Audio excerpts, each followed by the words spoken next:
how are you? Good to see you. How you guys? Good. How are you? Hello. Couldn't be, but I quite possibly parked as far as away as I possibly could. Well, it happens. It happens. Yeah. I'm doing a dual reporting job too. How are you? Okay. There. Yeah, you know, it is always that way. Yeah. It's a good point. You're like, It is hey. always that way. Right. Do you have this with you?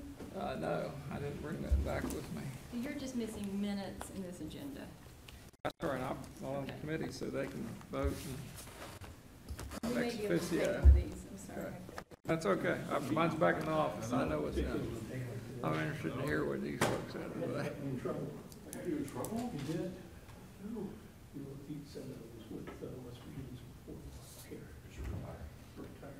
No. He didn't say founder, but Did West Virginia's affordable. Been doing anything? What's that? Been doing anything? It's buying and selling some companies for people. To be on the buy side for a change, that's a good thing. I actually had to leave at 3 to go to the Board of Public Works meeting and it lasted. You always like to represent the buyers. You know, it's funny. Yeah, well, It in is the getting sense better. of taking a look at, Yeah. gathering information on PEIA's funded. Yeah. I mean, We, folks were told, you know, that $30 million a year is coming into PEIA's OPEB liability deal. But it's the senior payment of the general revenue fund to that every year. So you have that concept of something that's paid first out of general revenue for future liabilities relative to health insurance plan. So that's not garnered any attention much, but you have actives and retirees. The retiree benefit is far more like the drug. Nobody's asking, but y'all should look at this. The drug benefit with Humana is the same as Medicare, which is pretty strong relative to the CVS in the active plan, which is a little bit narrow. Hi, this is Rebecca. Who do I have on the line? So the coverage, Lisa Simon. Thank you, Lisa. you know, the whole Humana thing is already taken care of in a sense. So you're looking at the active benefits for actives. And that's, you know, probably what you have to look at the most. absolutely. And the 3, did y'all, any of you go through this about what it was, the comments were? Absolutely, yeah. Mhm. There's nothing surprising there. Nope. It's the same comments as when we went out for public comment at the last open enrollment. It's the same. It's the same thing you're Yeah. going to hear about any health insurance offering.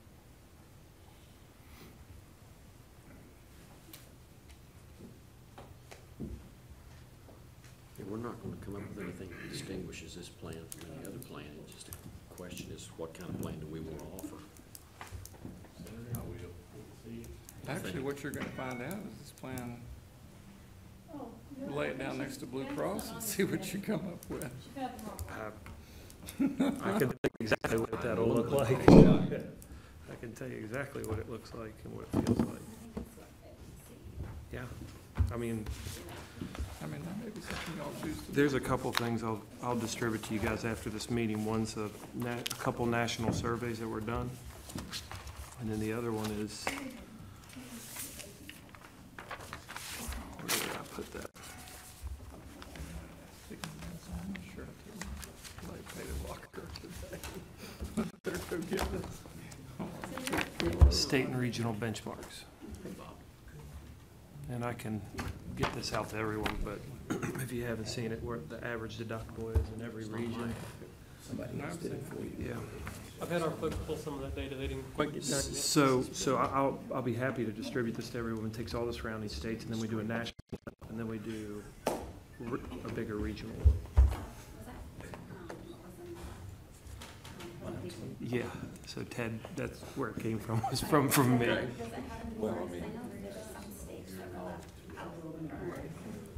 This is a Mercer study, but the problem is that you get when you do these national studies is we're different. We've done a local study, we're different. You know, the average commercial deductible is $2,500, average. That's high mark.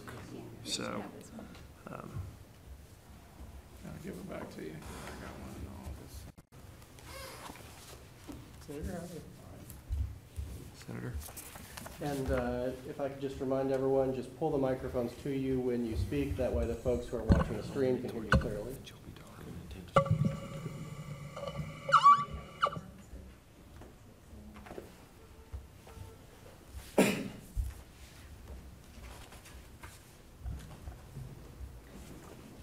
Ready? Any introductory comments? Briefly. Thank y'all for coming. I don't have a whole lot to say other than in the sequencing of what we're trying to do here and breaking up this into 3 committees. You have in your possession, and I think you've had it for a while, and most of you probably looked it over, the Public Outreach and Legislative Subcommittee report, which is really trying to garner what people were concerned about with PEIA, which obviously becomes a part of the plan design discussion. Now, yesterday, the Revenue Committee met, which seems like it's a little out of sequence because they've got to know what has to be paid for, which would come somewhat out of the recommendations of this committee. But at the same time, they kind of interchange because understanding the revenue available or the revenue needed as opposed to or at the same time understanding where the plan is now, what it costs, what's being, and that's what was talked about yesterday in a pretty detailed report about what the plan costs for both actives and retirees and so forth. So, I mean, if you're going to tweak or change or whatever the PEIA offering that is now for our actives, then, you know, you have to be aware, just like anybody would, about the availability of the money to pay for it. And I don't think there were a lot of surprises yesterday. So they've met, so you've got that detail available to you. And today, I think you'll be talking about, well, I'll just hear what, you know, as y'all discuss it, but how to respond to the public outreach comments and as you work on the design. And several of you are very familiar with design when it comes to health insurance. So we look forward to hearing what y'all have to say. Thanks, Chief. So we are called to order. The first item on the agenda is reading and approval of minutes from our May 23rd, 2018 meeting. I will note in your packet there are 2 sets of minutes, one from our first meeting, the 23rd, and then a joint committee meeting. We'll delay approving the joint committee meeting minutes for now. I think they talked yesterday about perhaps another joint committee meeting September the 18th. I don't know that that's official yet, but they had talked about a joint committee meeting sometime in September. We'll resolve that later, but for those purposes, we'll wait and approve those joint committee meeting minutes at the next joint committee meeting with the Revenue and Cost Committee. So if there are any comments, we'll take those. If not, I'd entertain a motion to approve the minutes from the May 23rd, 2018 meeting. So moved. Is there a second? Second. Any discussion? All those in favor of the minutes, approval of the minutes from the May 23rd meeting, say aye. Aye. Opposed, no.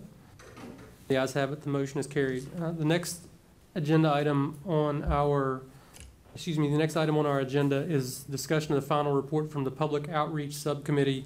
And you'll see there are 2 documents, one, the actual Public Outreach Subcommittee, and then from that, I reviewed the document over the past several days and tried to pull out and categorize each of the public comments by subject matter area. There's a 2-page document that you have that breaks it down to broad categories of overall program design, wellness and prevention, in-state versus out-of-state, prescription drugs and medical devices, and then administration that may serve not as an exhaustive list, but a way in which we could discuss some of the issues that were raised in the outreach report. But if it's okay with the committee, before we dive into the report, and I think either Joe or maybe Ted did this yesterday, if it would be okay if we heard an update from Ted on the plan year and upcoming year from a financial perspective as to where PEIA is. And the reason I'm asking for that is I think that there are likely some short-term things that PEIA already has underway, and then some longer-term discussions, which I think will be informed about the necessary changes for the 19 and 20 plan year. So if it'd be okay, I'd like to hear from Ted first on just sort of an update on PEIA.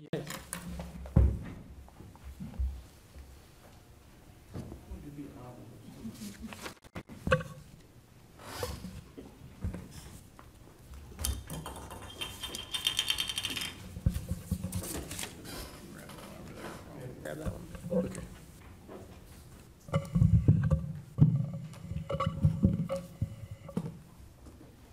So in general, PEIA had a very good year.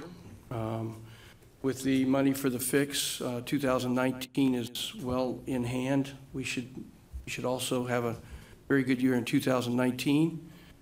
And we believe at this point we'll need to spend down those additional reserves we've acquired by having good years in 2020. So we firmly believe at this point we can cover 2019 and 2020 without any additional revenue from the state, all from PEIA.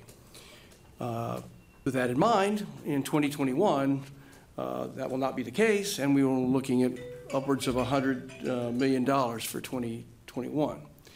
But we can use reserves and maintain things. Now, there's some other things we've done that are very positive to the plan that are going to affect us long range, and I thank you for the opportunity to discuss those.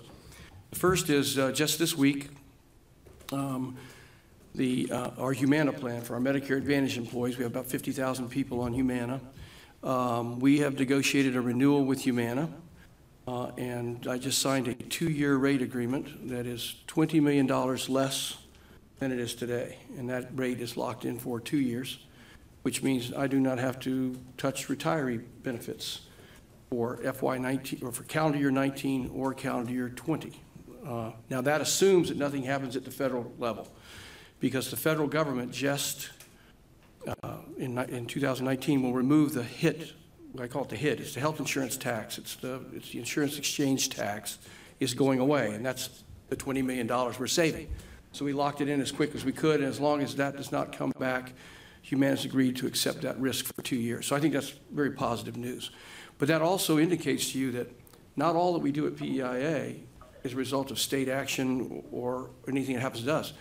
I just gave you an example of a $20 million levy that was put onto the state by the federal government for our retirees. That had nothing to do with PEIA. We just had to raise rates $20 million to cover that health insurance tax. Now that is gone, so again, that's a positive. So we're looking at beginning in January of 19, about a $20 million reduction in our Medicare Advantage costs. We just completed in July what's called a market check. It's a relook at our CVS Pharmacy Benefit Manager contract. We've lowered some of our generic and brand discount rates under that contract, and also increased rebates as a result of the market check. That also will drive about $20 million in savings for PEI starting in July. Now, that's slightly different. That takes this cost curve and just punches it down by $20 million. It's still going up at a high trend rate. All we've done is push that curve down for a couple of months, but still $20 million is nothing to scoff at. Right? I just want to say, whoever's on the telephone, if they could put their thing on mute, because it's coming through. Okay, sorry.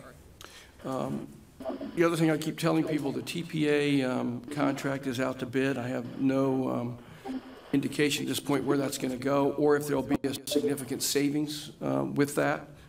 But the finalist presentations, we just had those, and I think the RFP committee is meeting late next week, and so we should have a recommendation second week in September. But again, I have no idea what the ultimate savings may be under that contract, if any. Diabetic supplies, as a result of all the comments on the phone, we have taken our national diabetic supply contract back to 80/20. That's been fixed, result on the comments. And then the final thing I think we're working on, you need to know about, is we're trying to work on some diabetic and some weight loss pilot programs on the wellness side. And those are ongoing negotiations now, working on pilots. That's my update. Any questions on any of those topics from Ted? Ted, is that, yeah, is that 20 million for the RX contract? Is that 20 million a year or 20 million over the next 2 years? No, it's probably for the, it's estimated that that's what we're going to save this year. Okay. And then the Because it's a market basket against where we are currently to where we're projected to be. right, and then the Humana is 20 million for 2 years. Yes. Okay. Just wanted to clarify that. Thanks. So, yeah, it's a lower rate that is held for 2 years. Okay.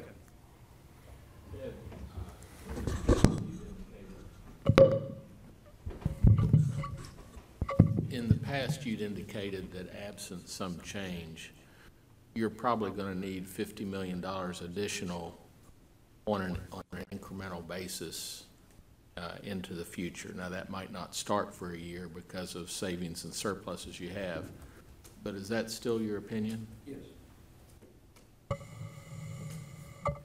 Senator Palmer.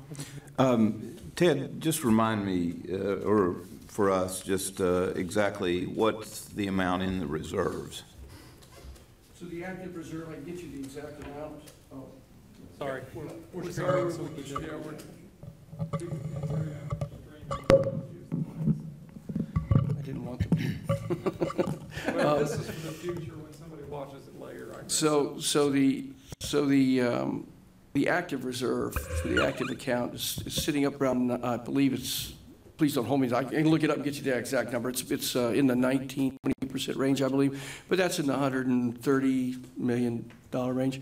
The reserve used for OPEB and the trust will hit, should hit $1 billion this year. Okay. Liability is overall 3.4, which means we'll have an unfunded liability of about 2.4 by the end of this FY19. And on that liability, I think there's probably several buckets, but I think there were 2 buckets. There's sort of the sick leave sort of buy-in, but then there's also the retiree subsidy. What's the liability of those categories, or if there are more categories than that in the, big categories for the OPEB? Yeah, those are the 2 big ones. By far, the liability for the retirees is the bigger, by far. I can get the breakout for you, but yeah, that's the 2 major ones, yeah. I would like to have if you could provide us with the breakout, that would be helpful. On sick leave versus the other, yeah. Yeah. And is it 15% the threshold for reserves that you do not or cannot go below? Or On the active side, it's now 14%. 14%, okay.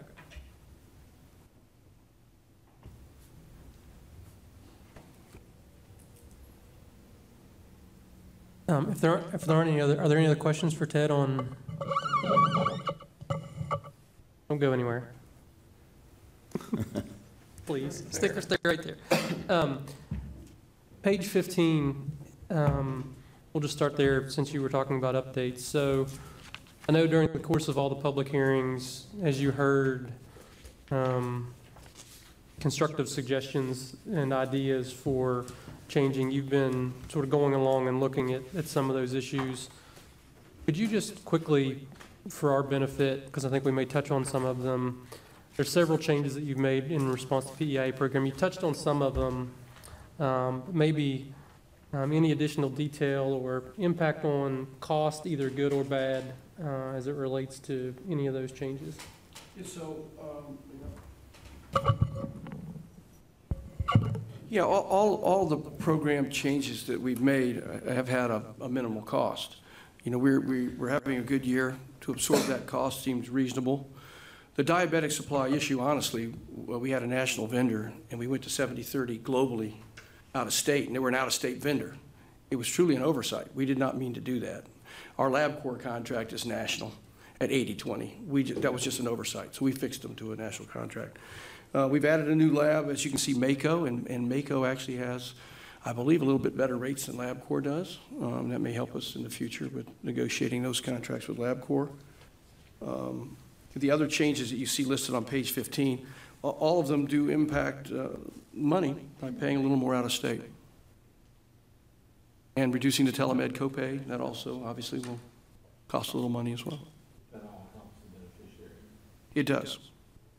But I would remind you, somebody asked me the other day about telehealth and said, well, these people have free telehealth. And I said, no, they don't have free telehealth.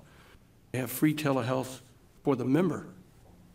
The doctor on the other end is getting paid the same amount of money, whether the member's paying it or the plan is paying it, right? So it's very important to realize that, you know, when we reduce telehealth, yes, we are paying more, the member's paying less, but it's still the same amount of money is going out the door.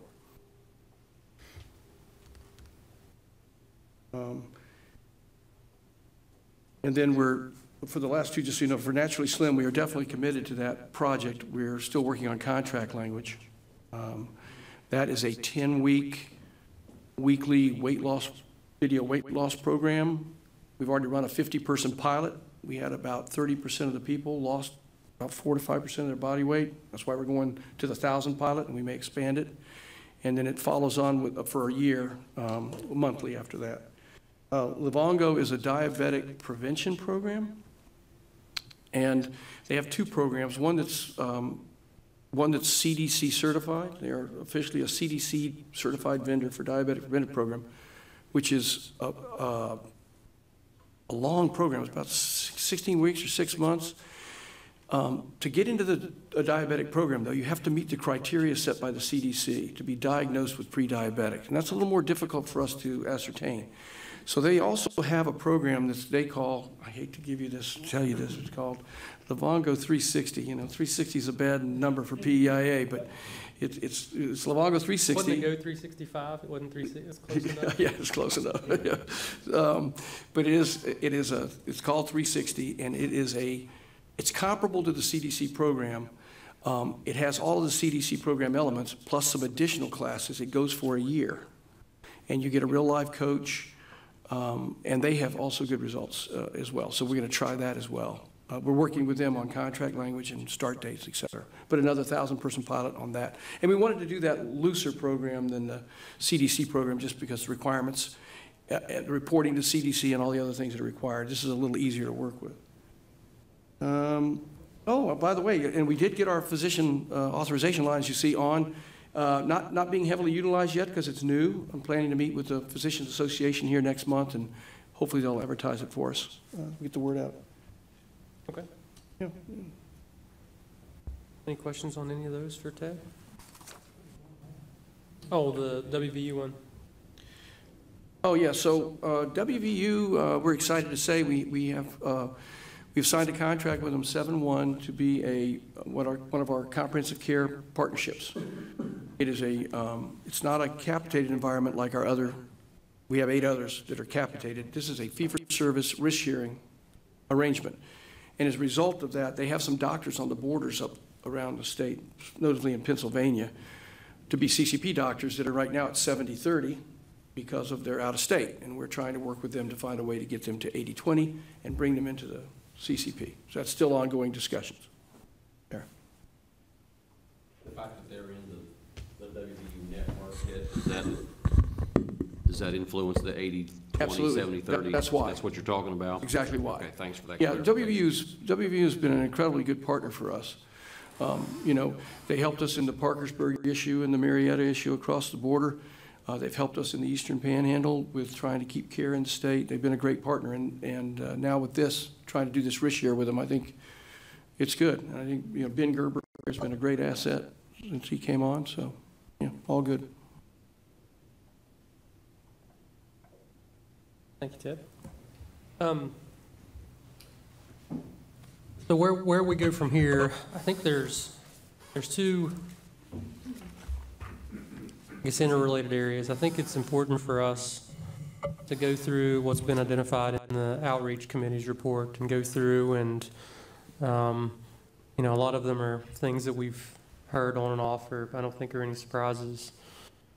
And I think it's our role, Chief, to either say, you know, is this an issue relating to program design that's real? Is it a communications problem where there's actually programs that are ongoing, but for whatever reason there's a misperception? I think there's some there are some that there are some fixes that may, as Ted indicated, have a minimal cost or have a real cost. And so I guess it's our job to make those recommendations for the committee. Yeah, that would be true. And, you know, I just make note that those last two, actually all of them, but those last two, one dealing with prior authorization issues, which I'm going to assume or ask, prior authorization, in many of the meetings you heard anecdotal, you heard stories, not necessarily anecdotal, but real stories that people could, you know, they felt like they were being blocked from coverage because their docs had to, there was some part of the health plan that wasn't immediately covered until they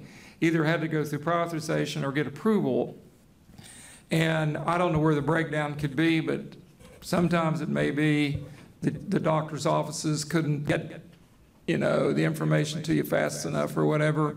So this prior authorization online thing, is that going to address a substantial amount of the complaints or whatever, do you think? If somebody's able to go in and get prior authorization pretty fast, or at least apply for it, I mean, does that mean they're going to get a pretty quick response? Or? They should, and I think our prior authorization requests, you know, meet national standards for what they are, but hopefully yes, but this is for the doctor, not the patient. Yeah, I understand that, but, and not saying that that was a bottleneck, but it might have been, you know, where offices get busy and maybe it makes it easier for them. Mm-hmm.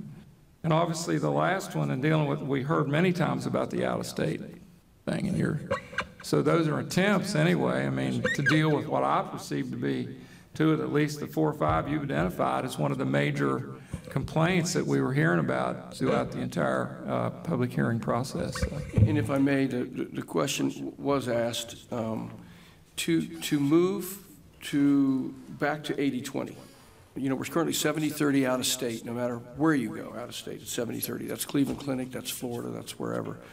It's universally at that level. To move back to 80-20, as we were 2 years ago or whatever, is about a $7 million spend.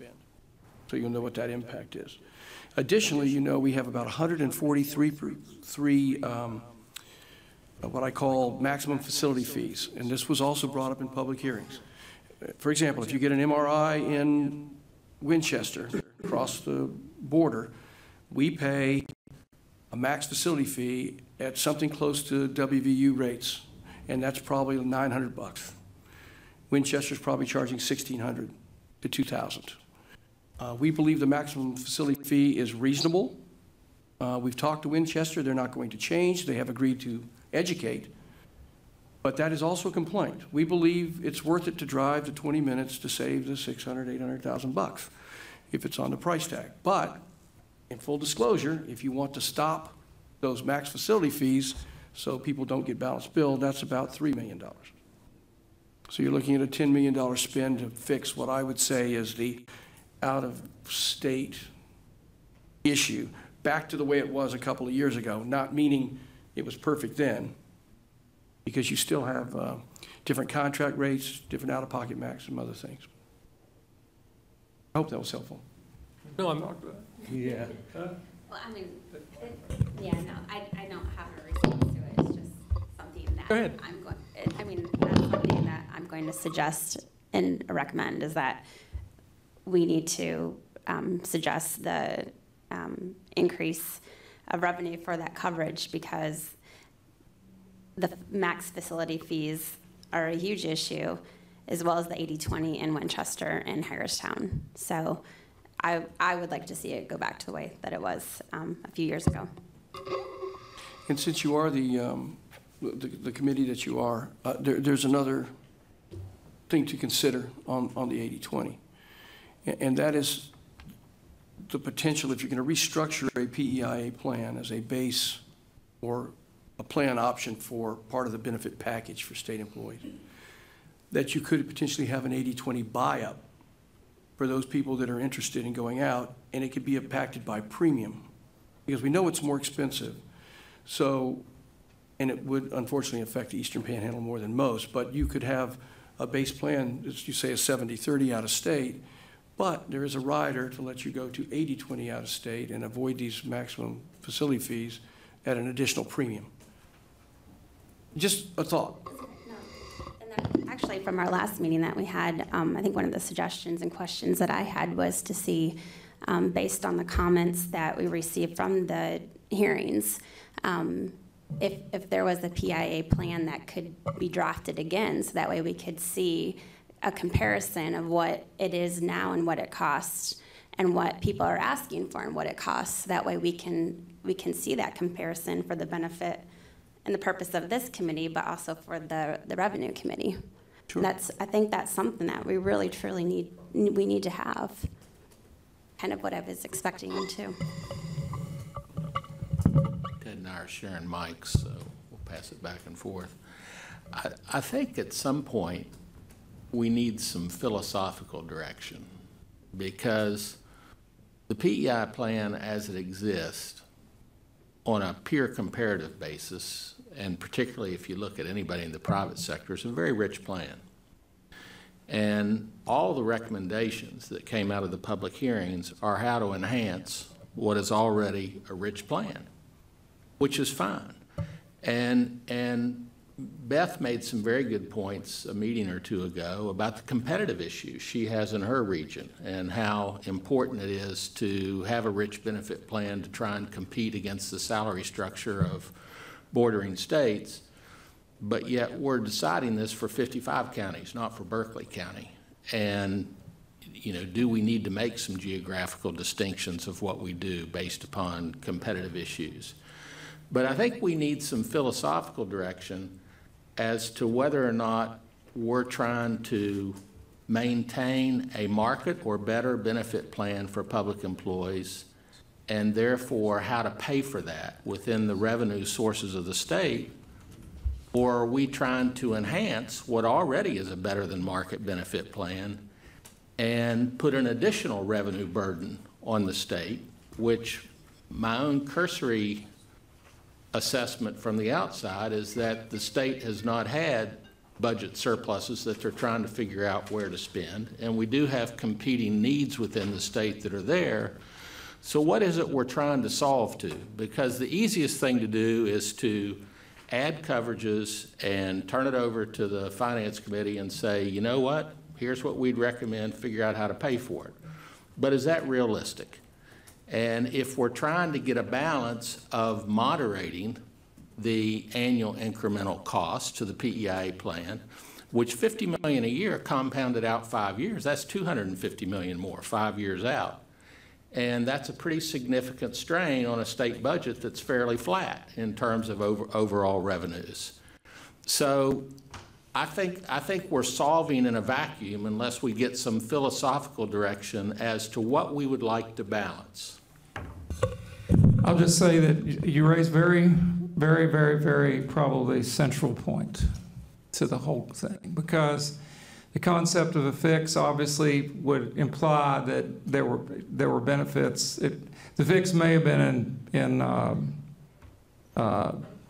service area. Maybe somebody wouldn't get a call back or something, but it appears the fix for a lot of folks, particularly from the border members, was in this area. And I would just have to tell you that I can take that back to the governor and discuss with him and others exactly to give you some sort of guidance on that. And I think that'd be helpful, because we can solve for any of those results. We just have to know which result we're trying to solve. Yeah, I think I would see that one of the outcomes of the work of this committee would not necessarily be to recommend so much as to give, here are the options and this is what it costs in order to define a fix. I mean, we've just heard two numbers here. We just heard $10 million for a fix. And you're right, you raised the question of the budget.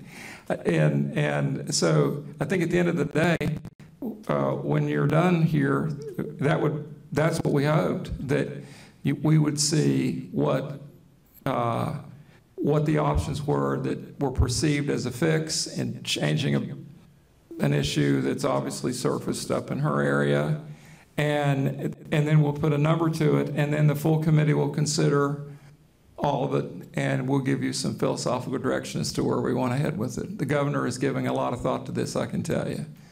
And so I wouldn't even begin to give you a philosophical direction right now. I do want to hear from him, but he's absolutely, considering all those things. And so part of this is, as you go through this, is to identify these kinds of things.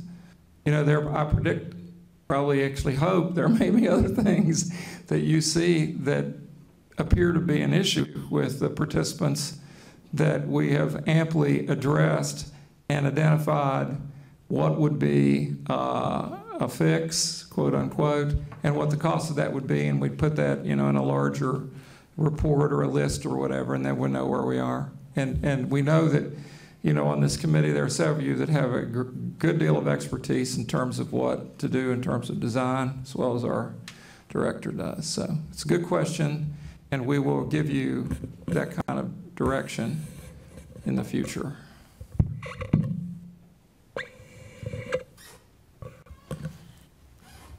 Any other questions or thoughts along those lines or overall as it relates to the report?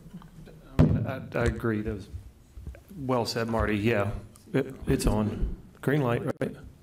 Okay, we're on. It's good times right now. There's surpluses, right? The plan's running well. It is a strong plan. We can provide data that supports that over and over. I understand the issues on the borders. It's the same issue that a lot of the companies in this area are having, the same thing. I think what I hear, and that direction would be great right now, because we can sit here and throw a design out and fix that problem simply, right, Ted? We can either do it by plan design or do an agreement or however we want to do that. Concern is that that's great. We're running surpluses. Everything looks good and rosy. The Medicare news is wonderful news. But 5 years, 3 years, 5 years is what I'm seeing.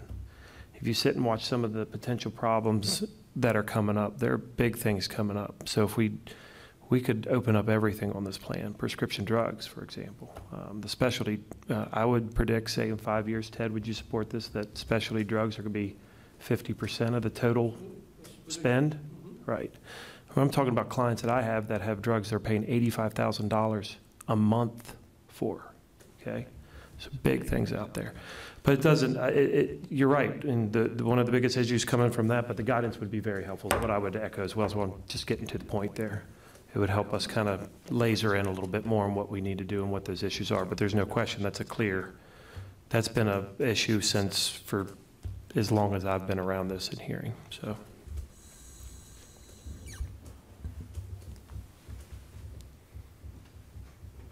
And just to be clear too, I don't want it to come across as that this is just a Berkeley County issue. I want to make sure that that's not misunderstood, and that's the impression, because there were several listening sessions across the state that address this. So I'm not coming at this with just that narrow focus. I think I have a little bit more expertise and knowledge and experiences to attest to historically what has been an insurance plan for these employees and kind of what they're comfortable with, what they signed up for, and what they expect. So, and I echo that. I think that's one of the things that I asked for, to look at the last time was to maybe look at a regionalized plan to address the uniqueness and the differences of the employees across the state to see what a comprehensive plan looks like for everybody. So we aren't doing kind of like a shoe-fits-all type of approach,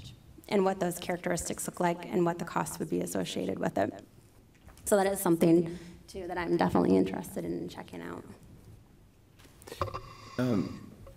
In addition to what Marty has said, I think that the thing that concerns me is the future years. The statement that Ted was making that these were, what he had talked about are small fixes in a larger problem of a $50 million hole as you start looking forward. So you're going to have to change something to address the $50 million hole that you have just in the plan that you have right now.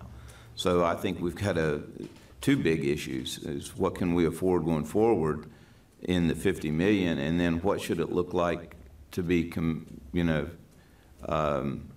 what you can afford and what is competitive.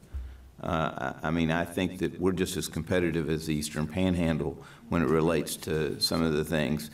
I think that is a unique situation there. I'm not so sure that I agree with the fix, just quite honestly. Because I think that we've got an overall problem of adding 10 million to this, and then that makes it 60 million going forward. So, yeah, I think one of the good things from Ted is that we have some stability to figure some things out over the next 12 to 18 months, but that stability is coming by spending some reserves and not having a plan that's not dipping in reserves for that problem. So it's, it's stability, but it's not, structural stability on an ongoing basis. And that's, I mean, from my perspective, while we get that philosophical direction, we talked a little bit about this last time, and I wanted to see what came from the committee reports, but I do think it would be worth our while to do some comparisons. I mean, I've talked to Ted a little bit of one of the great things about PEIA and is that, Ted can negotiate the rate that he essentially wants to negotiate under state law. And so, there's a balance to that of having an adequate set of providers across the state that are willing to accept those rates and provide care while at the same time keeping costs low. And so, private market rates would be far in excess of what this PEIA plan would get. And so looking at comparisons to what our sister states do on a variety of metrics, as well as what the private sector offers, just to see where we are and see where we want to go, I think is a useful exercise while the governor and policy leaders sort of give us some direction on how we want to go from a philosophical perspective. I think that's a good point, but I would tie it back to what Beth suggested, because I think she's right, is basically if you have a column of our benefit structure today, and you know what that costs because it is what we're running it today, then you have a column right beside it of the proposed benefit structure, which would be the outcome of these hearings of all the different fixes people have requested. And then you lay out all the states around us. What's their benefit structure? And what is their cost? And I think that would start to give us some context. And I know the private employer comparison is tempting because this is much richer than any other private employer, but I'm not sure it's that relevant. These are public employees. It's a different environment. It's a different situation. And so I think the public employee comparisons would be more useful and relevant to us. Well, I agree. I know there have been some, at least from my perspective, there have been some discussions about whether there's a private solution. And I think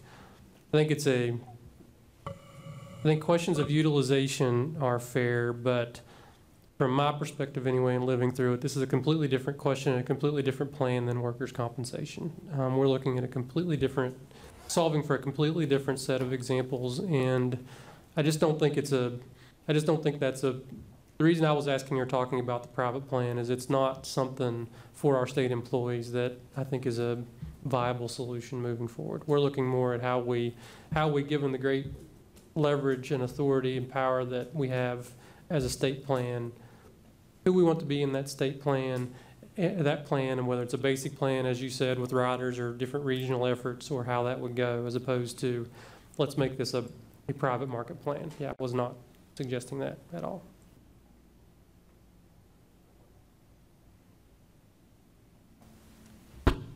Well, I also will add that we're in a lot better shape than we were in 95 and 96 when we did the first select committee on PEIA, that you have so much stability in here. We have an accounting system that's not a cash basis, but an accrual basis accounting system, and different things like that. So I think that how you answer these questions, you have to really be looking at 5 and 6 years down the road of where the plan's going and how you can manage it from that standpoint.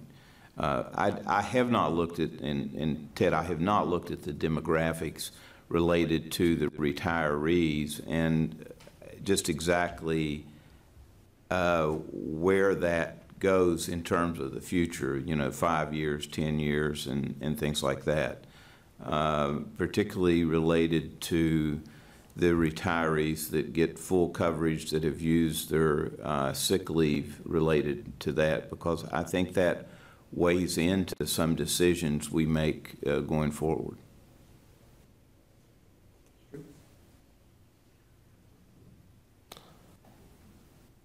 So there are a couple of different, I think we've got some consensus to get some data from at least our sister states, or some regional data. And Jeff, I think you may have even had some of that. I know I've had my folks work on some of it for our next committee meeting to start to drill into some of those things.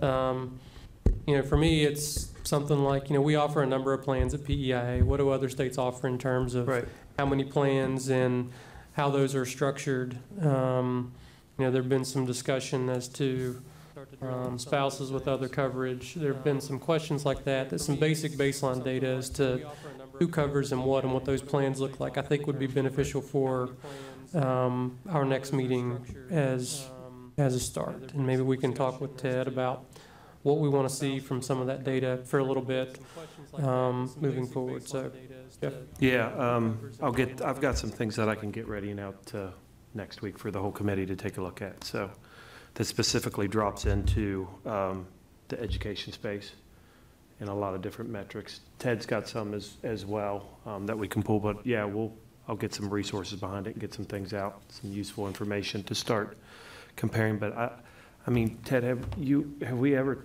talked to the direct connect to these other bordering states and had a transparent conversation with them? Have you ever experienced that? I'm just curious. Most of my conversations with the other states is around specific issue. Okay. How do you cover spouses? How do you cover retirees? Nothing so comprehensive, but I would caution you to say, again, back to the benefit structure. It goes back to your telehealth issue. Who's paying what piece? So you could look at a very rich plan. I mean, some of the mine workers have much richer plans than PEIA. What's the company paying? So don't forget, state's paying 80% of the premium for this plan, which is basically 80% of the cost of coverage for the plan, right? So just because Ohio may have a richer benefit, and you may want to go there, they might be paying a lot more money for it as well. Just be aware that when you're doing this, you need to, besides just looking at the employee side, remember that 80% is coming from the taxpayers in the state of West Virginia. Mm-hmm. And I think some of that question will be answered a little bit by the appetite of what the Cost and Revenue Committee and the governor and the legislature is willing to do from a revenue perspective, which would inform some of those discussions.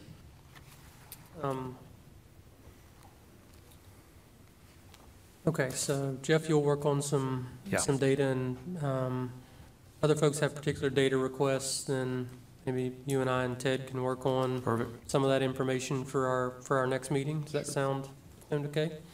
To help inform some of that, I went through, and maybe we can just spend a little bit of time, and if we don't want to do it today, then some other time. I went through the report and sort of pulled out concerns, complaints, criticisms, and I think some of them may be beyond the state, some of them may be a communication issue, some of them may be some of the issues that we want Ted to drill in with some data. And so if it'd be okay with the committee, maybe we can go through some of those and we can say, yeah, this is something we're interested in looking in, or maybe it's something we do provide but hasn't been communicated, or it's really beyond the scope, or not something that's feasible at this time to look at, to start to narrow down some of our areas of inquiry. I do think it's important to look at what the constituents have indicated and where we go from that perspective. All right. So for overall program design, one of I've pulled out 5 different things that were indicated, and the first one was that individuals had a real problem with spousal income and additional jobs income not being included in determining a participant's premium. As we know, that's not actually a provision of our existing program. It was a proposal last year and did not move forward. And so I think maybe from my perspective anyway, the data from other states may inform whether that's an issue to be revisited. But I think from that perspective, that was sort of shot down and withdrawn last year, and don't know that it would necessarily be a front burner issue, but perhaps it is. Is that, I have a question on that. So was this proposed or is this current that if you have, let's say a job as a teacher and then you have a second job at a restaurant serving or Home Depot, something like that, is that income plus their teaching income combined to determine their salary? Or is that not the case? Or is that being proposed? I just want some clarification on So again, we had a proposal last year that could be modified any way it was, but that's no longer part of the plan at all. I think the teachers or the people at the committee were saying, we didn't like the fact that PEIA proposed that. The board voted for it, and it was reversed by the governor and the legislature last I had the year. spouse income, but I didn't know what the Yeah, the second job part. Yeah, so the issue was, it was not without flaws. It was not, what we were proposing was not absolutely perfect. What we said is the only way we could verify income is through tax records. So, unless it's self-reported. Mm-hmm. And so to do tax records, we had to say it's income off your W-2, not your W-2, off your, your 1040. Line 7 or whatever of your 1040. So yeah, if you had a second job doing income and reporting income, that would be in there. But it's not currently. No, but that was what the proposal was. So for me, and maybe we can just discuss this a little bit, and I know this came up when the pay raise was given. There were a number of individuals who actually got moved up a tier, and I think the question of the total family income is somewhat, well, not somewhat, it's really dependent on the fact that we have so many tiers. I know it's a particular problem at the university, and I know it would create at least a one-time revenue problem for doing that, but I think that problem goes away much more if we could get from 10 tiers down to a much more reasonable level, if not one tier. And so that's one thing I'd really like to understand is, what do most insurance plans offer? What do our states, others around us offer in terms of tiers? And again, if you've only got one or two tiers, anytime there's a pay raise, you're not going to have that problem. Now, for those who would have a lower income, you'd have to do something to adjust those incomes to make sure that they didn't have a pay cut as a result of leveling out the premiums. But that was something that was raised. Someone indicated that they had, I think it was a teacher, that they'd gotten a master's degree, and because of their pay raise, they had to pay more for PEIA. So it's a particular issue for WVU and higher education. But I certainly would like to see us look at or study the costs and what we could do to get to fewer tiers from an income perspective. For information purposes, again, I was asked this question last year when this was going on. Don't hold me to the exact numbers. I've got the spreadsheet at the office. But we surveyed the State and Local Government Benefits Association, got a response from 25 or so states. Of 25 or so states, 5 of them do some sort of salary-based assistance at various levels. Some 2 tiers, some 3 tiers, some just helping people at certain tiers. But I thought we were an outlier, and we are a little bit of an outlier, but there are some other states that have gone that way at this point, to some extent. Okay. The second issue, individuals suggested going back to being able to use unused sick days towards health insurance premiums on retirement should be reinstated. So I think, Ted, how much did you say the unfunded liability we have? It's 2.4 billion. The OPEB liability is 3.4, but we're almost $1 billion fund. Okay. And what was that liability originally when? 8.4. Okay. Until we stopped subsidies, stopped new hires from getting any subsidy after 2010. And sick leave, I believe, stopped before that. Using sick leave stopped in 2001. Yeah. Thank you. I think given 2 points on that one, I'd like to make. One, you know, we've spent the past 25, 30 years making a whole bunch of extra payments for our retirement systems and for PEIA to pay some of the unfunded liabilities moving forward, that reinstating some of that sick leave would cause some of that unfunded liabilities, or to find the money for something like that would come at the expense of trying to increase teacher pay. And so from my perspective anyway, that's not the best place for additional resources for either actives or for salaries or the state of West Virginia. But I do want to say this and be interested in whether maybe this is in this committee, but I know it's something we've been talking about. It is certainly true, if you were hired before 2001, you have an incentive to keep your sick leave, because when you retire, those sick leave days are converted into something valuable. So as for me, or let's say WVU, you have a custodial worker that's making, you know, $35,000, $40,000. One was hired prior to 2001, the other one was hired in 2008. The individual that was hired in 1998, if they retire with 200 sick days, they have some real value in those sick days. The gentleman or the lady that was hired after that, when they retire, those sick leave while they're an active employee are worth quite a bit if they get sick, but the day they retire, they're not worth anything to that employee. And so one of the things that's caused from us, particularly over the past several years of individuals have retired, is our use of sick leave days have gone up. And so one of the things that it has several impacts. Most employees don't abuse it and don't use it, but we have some who do. If you treat them as annual leave days, I think between annual and sick, it's around 42 days a year. And so for our campus, we have 140 buildings to clean, and you have a number of call-offs on a Friday or a Monday.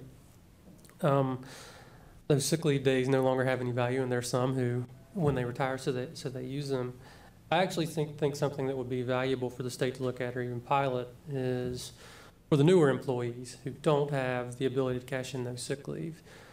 Is there a more modern way to deal with benefits in terms of personal time off, sick and short-term disability, maternity leave, or, let's say you get a combination of whatever the sick and annual leave is now, cash in for an extra week of annual leave, or you can sell it for that, or you can have what I would consider a more modern set of PTO benefits as opposed to the sick and annual leave, because it's not.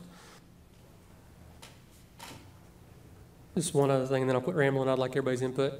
If you run out of sick leave days, you have to borrow it from somebody else. Or if you go on maternity leave and you don't have enough annual or sick leave days, you have to be dependent on someone giving you those. We shouldn't have to depend on something like that as for our state employees and for our teachers. And so I think the legislature or the state at some point ought to look at that, because there is some unfairness of, having all those sick leave days. It just doesn't match what it is, and it's having some impact on the workforce for most of the employees who don't use those sick leaves unless they really need them. So I'd appreciate your thoughts on both the initial premise of reinstating those or looking at sick and annual leave.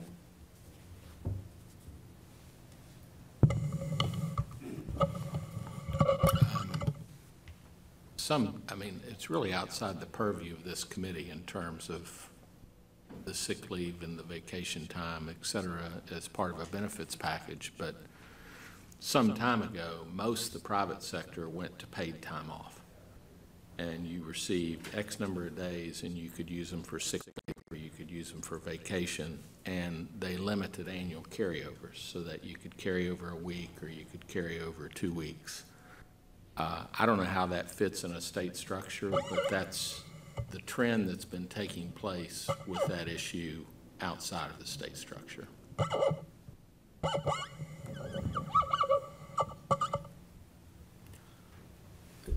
Rob, I wonder if the State Department of Education or the State Board of Education could put a dollar value to that on absenteeism and its impact over time. I know, at least anecdotally, there's proof in what you're saying, and that trickles down into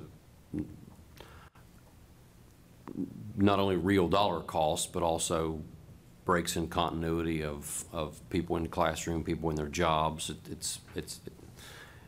Among our data requests, I'd like to see added that. Do we have way to put a dollar value on that. And don't get me, I think there is some problem with absenteeism. I think it's also a level of fairness for the overwhelming majority of teachers and employees who don't use it, and then when they retire, that sick leave has no value. Whereas if you had sort of a modified paid time off and some real short-term and long-term, you could take the savings that you would do from some of the absenteeism, plow that back in, and actually have some more modern coverage for employees. But yeah, I agree with you. We need data on.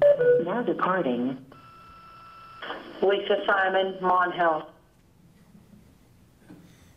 Heck of a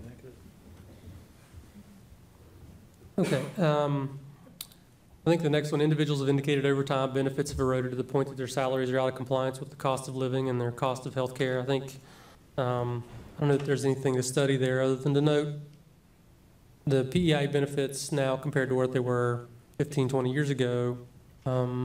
We have seen costs eat into and some tough decisions that have to be made in terms of all the things that we need to do and just to be mindful of. The next one was about the tiered system of premium and benefits. We've touched on that one. And I think the last one was retirees suggested that benefits should be adjusted to include such things as cost of living adjustments and no to the loss of purchasing power. I guess from my perspective, we've heard from Ted on some really good news on Humana, and I think the Revenue Committee may consider something as it relates to cost of living, but I think our primary focus should be on the actives and where we move for right now, at least looking at those issues. Ted, we had the next group that we talked about, or that was raised, where there's some areas about wellness and prevention.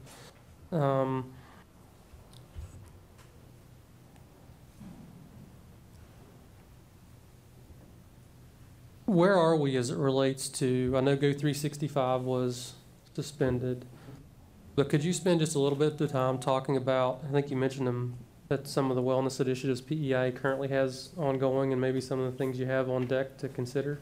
Or that any ideas that should inform our, based on your knowledge, should inform our discussions on wellness?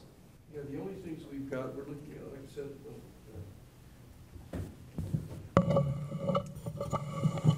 we're just, at the moment, we still have our diabetic face-to-face program. We still have our weight management program. As part of our TPA process for bidding, we're looking at some other wellness and disease management programs in those RFPs. So there may be something coming out of those. But just right now, some smaller diabetic and weight managed focused pilots, as we talked about earlier. That's all we're looking at right now.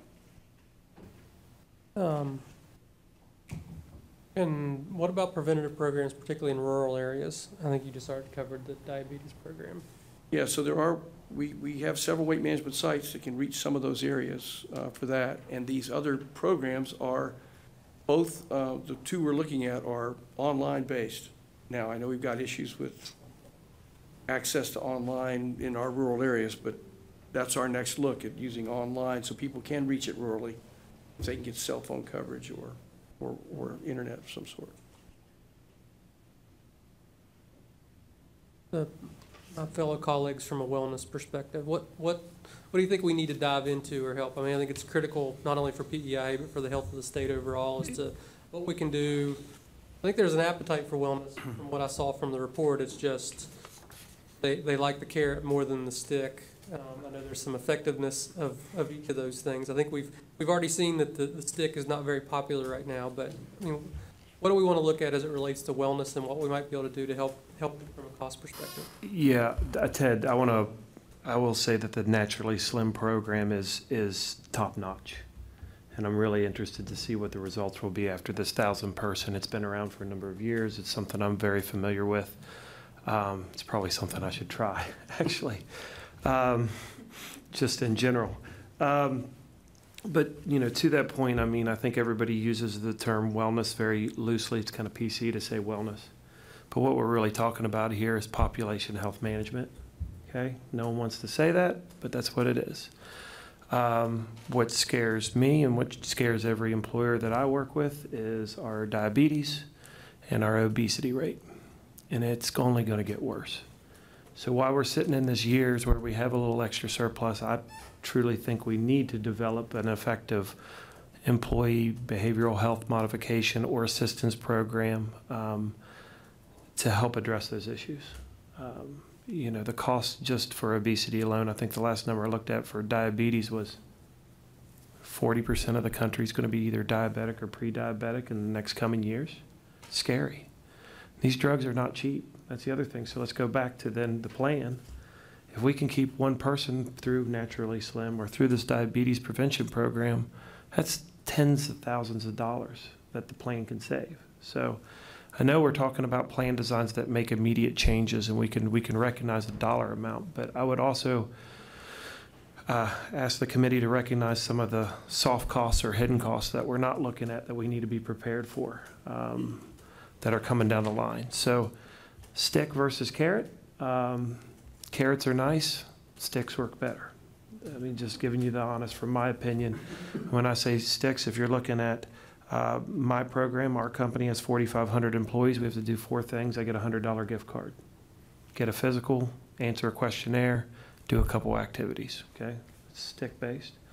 Some companies we're actually seeing out there that are doing results-based wellness, okay? Where your premiums are adjusted based on your risk score, cholesterol, your biometrics, your height and weight, tobacco, non-tobacco, some of those things. So you see kind of a myriad of just kind of maybe help drive the conversation a little bit here of what's going on. No question in going out in public comment that Go 365 was not popular at all. I definitely think it's a good program. I've used the program. Our own company had that program. But I think that we say wellness, and I agree that they don't like it's not the penalty they don't like, and it needs to be an incentive, and I think that can be built, but I think we need to put something in there, because not addressing it's just going to mean the future costs are going to run even higher. So, for example, the diabetes, that has to happen. The weight loss has to happen. And that's another thing generally that I think I see too, is some of the comments that you also saw in this report was the lack of effectiveness of understanding of the plan and what options are available. Okay, and I think that another thing that can be done to support the wellness, support all these different areas, is why Ted and his staff do a great job. They put out the shopper's guide. They're out there. They're available to help people on a one-on-one basis. I think that we know if someone understands a plan more, they're a better consumer, which means cost savings. So. Just a couple highlights there from me on the wellness standpoint, but you definitely see it's definitely needed, I think, and needed more than what we're doing right now, for sure. Others?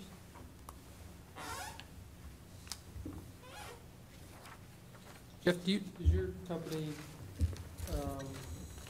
as part of perhaps incentives or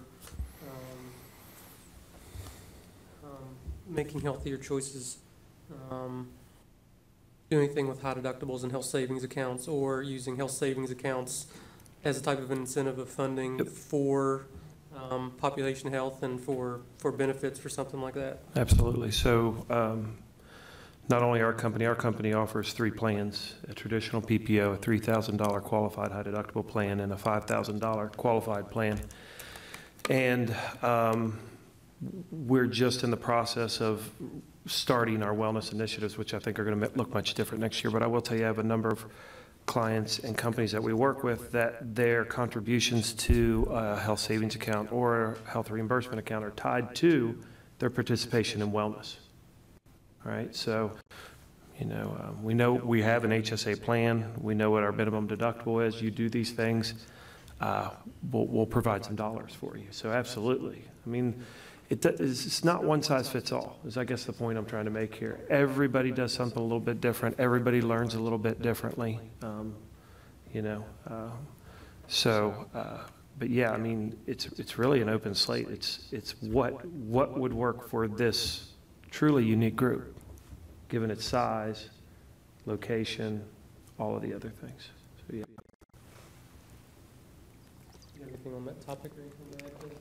No, I think Jeff's on target. I think the stick works twice as effectively as the carrot. I get a lot of comments about gym membership. And that's really an employer benefit. It's not a health plan benefit because it is a taxable event by the employer. And just ask yourself as an employer, would you, if you gave and paid $50 a month for every one of your employees to have a gym membership because you want them to get healthy, what percentage of the people would use it? We need, every wellness program we build, I believe, needs to have some personal accountability to the outcome result. And that's what we've tried to do in all of our programs. Our weight management program, you don't meet the goals, you're removed. Diabetic face-to-face, if you don't reach the A1C levels, you're removed. The wellness program we had, it's a great wellness program. It's effective. You could meet the requirements just what you're doing today. It was just bad communication because people didn't like it and it went wild. It was bad communication. Great program. It gave incentive rewards financially.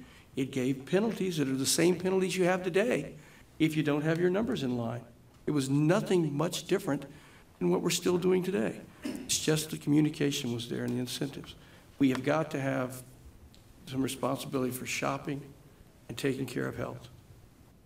We need people to get off drugs.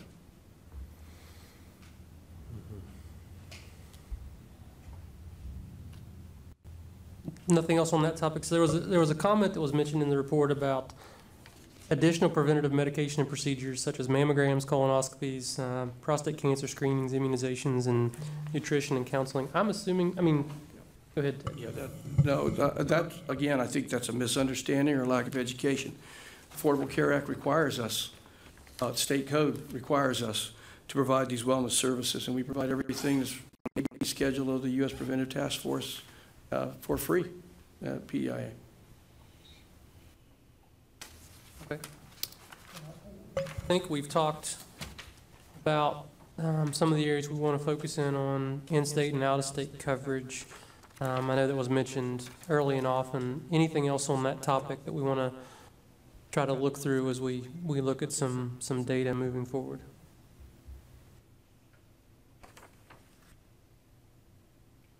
Okay, prescription drugs and medical devices. There were three things. I think, Ted, you may have already mentioned a couple of them.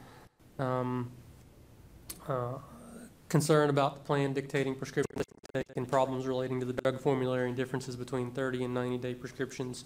So I assume this is one of the ones where if you would have an additional $75 million for prescription drugs, then you probably would have a different drug formulary. And so this is one of the ones where we're trying to be cognizant of cost versus the benefit of what we can provide and really focusing on generics versus brand name versus specialty. So give us a little bit of background on the formulary and what you sort of do going through to try to balance the cost versus the benefit for our participants. Yeah, so you understand, we do follow the CVS national formulary. We do not have a P&T committee, Pharmacy Therapeutics Committee in-house.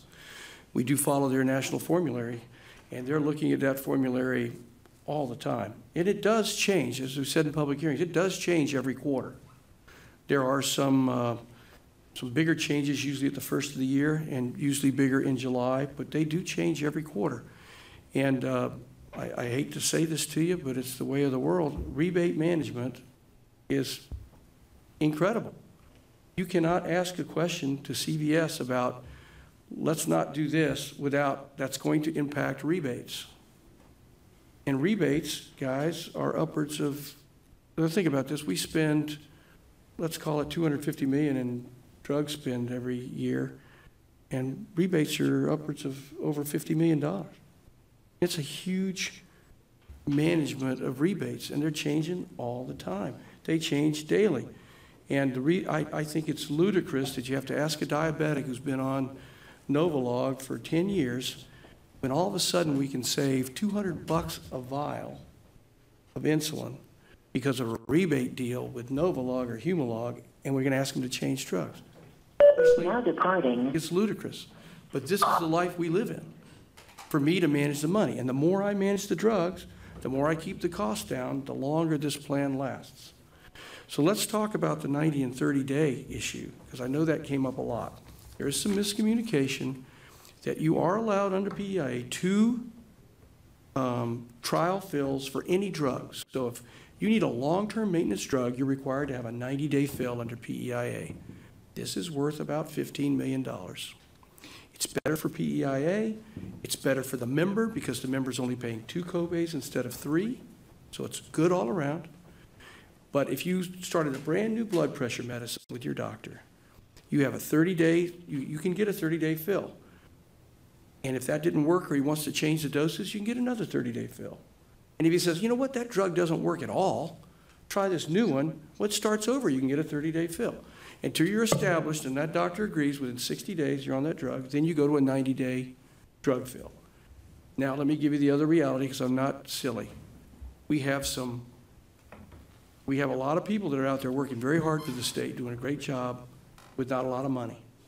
And I guarantee you that if you're making $20,000 a year and you're on 3 or 4 drugs, it's going to be, and they're not generics, it's going to be extremely difficult for you to pay those 2 copays for those 3 drugs. I got it. You know, if you're on a middle tier drug, the copay's $25. For 90 days, it's $50. And if you have 3 of them, that's $150 you got to lay out that month. I've got it. It's a cash flow issue. But in the long run, they're still saving $25 a drug. Times those 3, they save $75.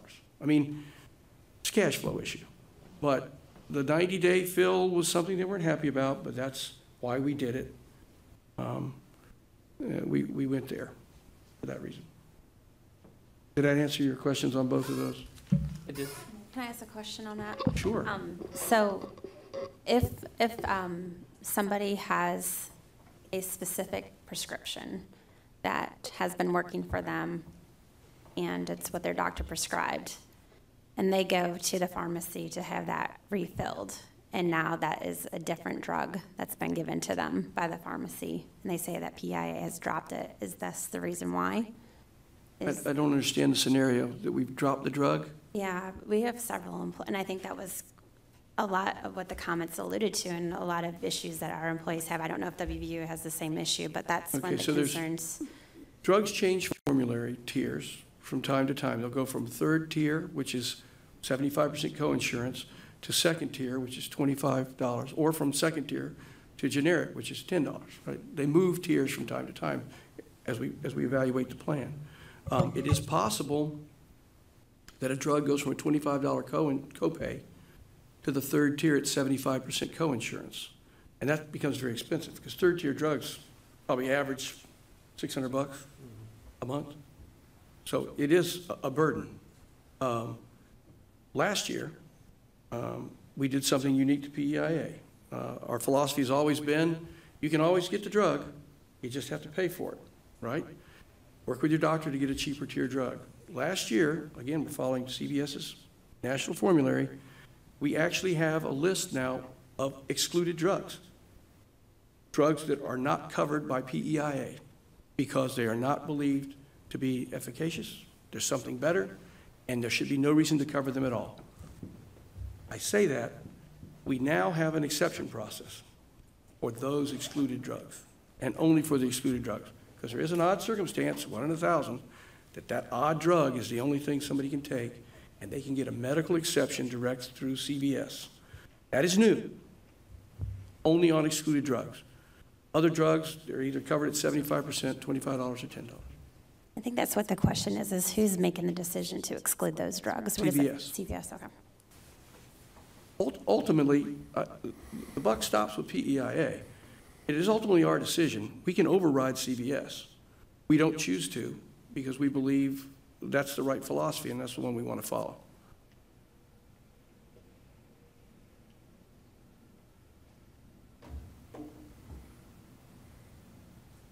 Any other drug formulary related questions? So if a 90-day prescription isn't needed or isn't necessary, how does somebody get around that? Well, there's some drugs that can't be filled for 90 days that you may need long-term, specifically opioids or some sleeping medications and some others that can only be filled for 30 days, and so we don't override that to make it 90 days. If you're on a long-term maintenance medication it's a 90-day fill. So if you're on blood pressure medicine and you need to take it the rest of your life, it's a 90-day fill. If you're on insulin, 90-day fill. But what if it's not needed to be a 90-day fill? The patient does not need it to be 90 days. Then it wouldn't be a maintenance medication and could be filled at a lesser amount. Okay, because, Yeah. I can't think of an example that fits, you know. How can I advise somebody to get a 30-day prescription? If it is considered a maintenance medication that they're going to need to take long-term that should be filled at a fill rate over a year, it's going to be a 90-day prescription no matter what. Okay, let me ask it this way: is let's say if a doctor makes a prescription for an intended short period of time, but it is, quote, a maintenance medication where they're not needing it for 90 days, they're needing it for 30. I guess that's where it comes in. You only try it the first time, first two times. You get the first 2 times fills. Okay. And let's say there's something that you need, I don't understand the process, but say you only needed it for 6 months, so it's not a full, well, you need a 90-day fill. Right. When 6 months over, you just don't get it anymore, I guess. Okay. Well, I'll give you just a specific scenario. An inhaler, an asthma inhaler is needed, but it's a maintenance thing, but it's not something that a child needs to use every single day. Right, it's just to have as an emergency. Rescue inhaler. So they don't need a 90-day supply of inhaler because it's necessary for the child to have one on hand, but they're not going to use it enough to have 90 days. Right. Okay. And so that's, I mean, this is a parent that's come to me, an employee, so this is a real case scenario. She doesn't need, I mean, she's paying $70, $80 out of pocket for a prescription that she does not need. She only needs just one inhaler to have at school for this child, and that's it. I will look into it. Okay, great, thank you, appreciate it.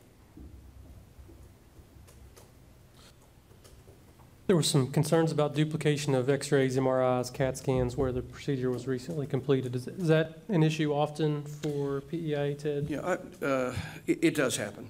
It does happen. We run reports on this. We're doing I actually started a new report since this committee made it, said, give me a check. Very difficult to find. Most of the duplication, I'll tell you why duplication happens, and I'll tell you where it happens most often. It typically happens at hospitals. When you're admitted to the hospital just wants a new snapshot database start of your life in their facility, in their machines, and they want your new blood work. They want new blood work, a new image, so they're ready to start scratch. That's just the way of the world. Getting that changed is difficult. The other place we have this problem is if you were to break your leg in skiing in snowshoe, and you come back to Charleston to meet with the doctor at CAMC, they're not going to have the image in their system. You may bring it with you. They want it in their system, so it's in their medical record, and they want to rerun it again. That's the two scenarios that happen that are very difficult to stop. So it does happen. I don't think it happens as bad as you think, and it is difficult specifically on labs. We're looking at labs done within a week of the same lab or 2 weeks of the same lab, and we're finding a ton of them. But the issue is, if you go to your doctor and he just prescribes you as being brand new diabetic, he might want you back next week to make sure he's checking your blood sugar again to make sure the medication's working right. And it might happen 2 or 3 weeks. Very, very difficult for us to catch abuse, but we are looking for it. It does happen. Well, there may be good reasons for what those baselines are from day to day in some of those instances. That's correct. But the answer is, there is some duplication. I know there's duplication. We're doing our best to monitor it. Just to add to that, we had a senator who ended up in the hospital about 2 years ago, one of our physician senators. Made note of this. He went to emergency room. They ran every test possible because they didn't have to have prior authorization in the emergency room. Right. And then later on, when he went back to his location, they ran some of them again. I remember the physician who was talking about the cost of PEIA. He added up in his mind all the money that was spent that night for tests that probably he thought weren't necessary. I'm not trying to accuse that hospital of anything, but he said this is a common practice that get an emergency room, it's carte blanche, man. Let's get every test we can get right now because we don't have prior authorization. Is there anything to be done about that, or is that just the way of the world and that's the way it's going to be? Well, we try to do better. I'll give you an anecdotal story. We did find one, it was an expensive MRI done on somebody down in southern part of the state, Bluefield. Came to CMC, they wanted to run the image again. So here's another $2,000 image within 2 days of each other, the same image. So our medical director calls the doctor and said, why are you doing this image? And the guy said, well, I can't read it. What they did in Bluefield is useless. I said, great, give me a letter that's saying it's useless. I won't let them do this anymore. I won't pay them for any more images, and we'll solve this problem. His comment was, well, I can't do that. I said, I called his bluff, right? If you can't read it, tell me. Let me deal with it. And the bottom line, I'm paying for 2 images within a day of each other, all because of some of the things I talked about. He didn't have it in his system. He wanted to get it in his system. That is a true story, by the way. That's a true story. Something needs some further investigation. Yeah, we will, this is an ongoing thing that we try to audit. We audit emergency room visits regularly. We audit tobacco claims regularly, using tobacco. There's a lot of audits that are ongoing all the time. This is one that we'll keep looking at. And I'm hopefully that our medical exchange, our healthcare exchange, can start to do images when that's up and going. That will help. When will the exchange be? I'm off the board now. Okay. The last sort of bucket of things that were identified, and I think we've talked about this some, is individuals raise concerns about customer service, paperwork inefficiencies, and redundant procedures that increase overall cost. Healthcare insurance providers having more authority than the physicians, case managers, and then things related to prior authorization. Let me ask this: let me ask this first, and then we can take them individually. Are those things and discussions that are considerations that are currently ongoing through the process of the TPA selection? Yes. Yes. Question. That's exactly what I wanted to know as well. And so if whomever, whether it's the current vendor or a new vendor, I think it will be important that they know and see some of the concerns that have been raised, so that whether it's a re-up or a new vendor, that some of those things that we've seen and heard about continue to be improved. Agreed.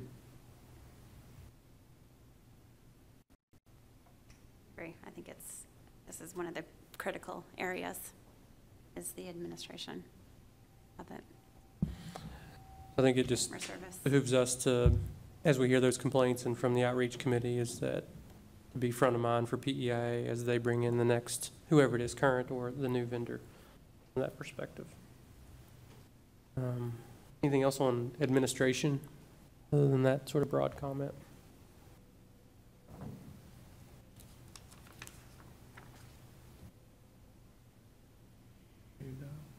I think those are that's what there may be other things in that. All right.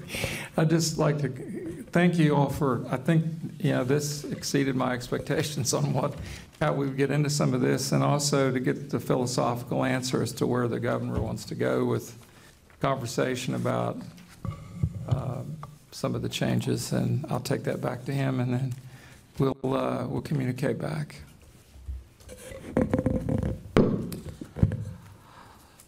Any other issues that anybody wants to take up and discuss for additional data requests or discussion for today?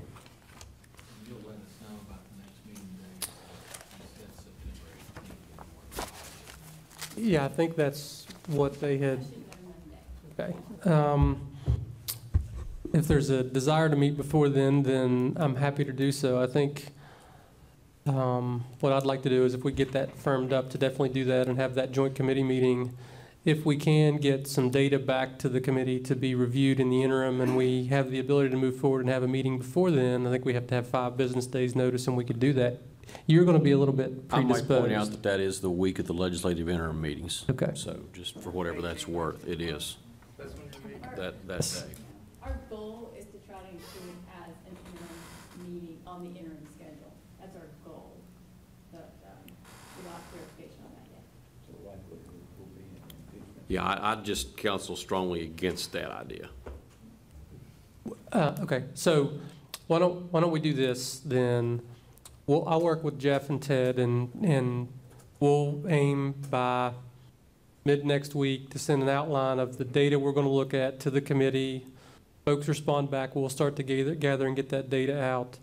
When we think we're going to have it in sufficient, by that time, let me say this, we should have perhaps a little bit better idea as to what your schedule and your schedule may be for September, so that we can try to schedule a meeting around what might happen. I don't think so.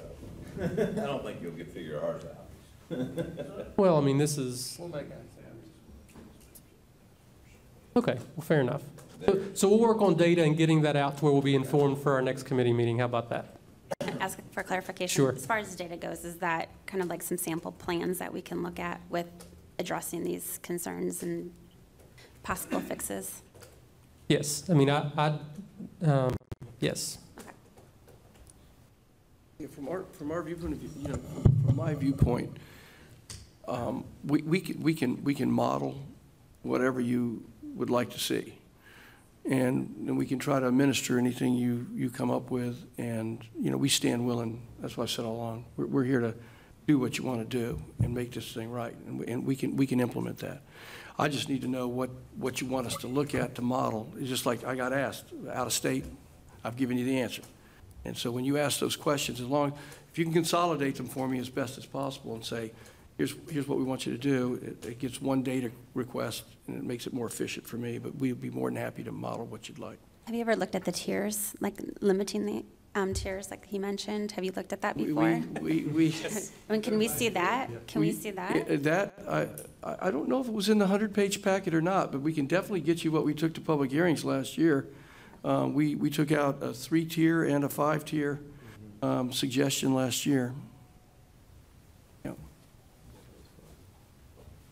I just think that, like, laying it out on the table is, I think it's part of the exercise is to throw it all out there, to look at it all. I think it has to be paired with the Revenue Committee on a recommendation to take care. I think that was the problem last year, is when you reduce those tiers, you got some folks whose insurance, their disposable income is going to go down. So unless it is combined with revenues to take care of those lower paid individuals to make sure that they do not have less disposable income, that'll be a challenge. There were two issues. So when you started moving tiers around, Ted will tell you the same thing, is when you crunched them in, the higher income earners were paying less.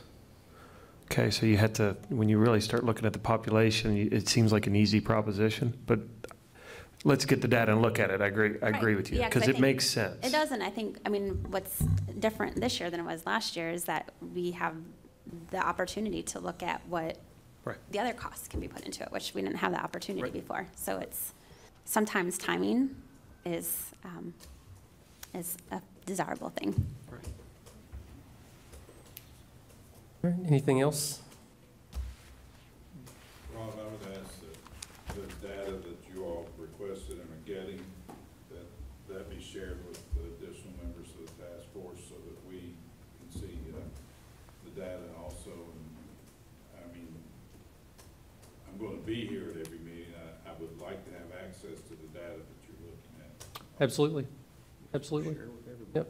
Share it with everybody, and maybe you and I can get together and look at what those data requests are and make sure we're all understanding what's being requested and what we're getting back and what we can all look at. I mean, it's ultimately going to be the full task force.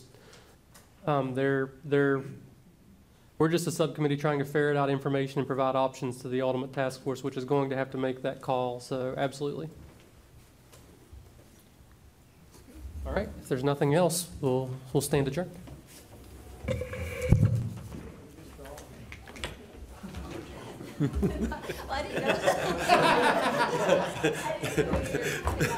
Marty, one point in time, she goes, I think I'm back. I said, yeah, you're back. Good job. Thanks. Anybody still want to move? Yeah, well, I'll be honest with you. You said it best. Tread water, just tread water. What?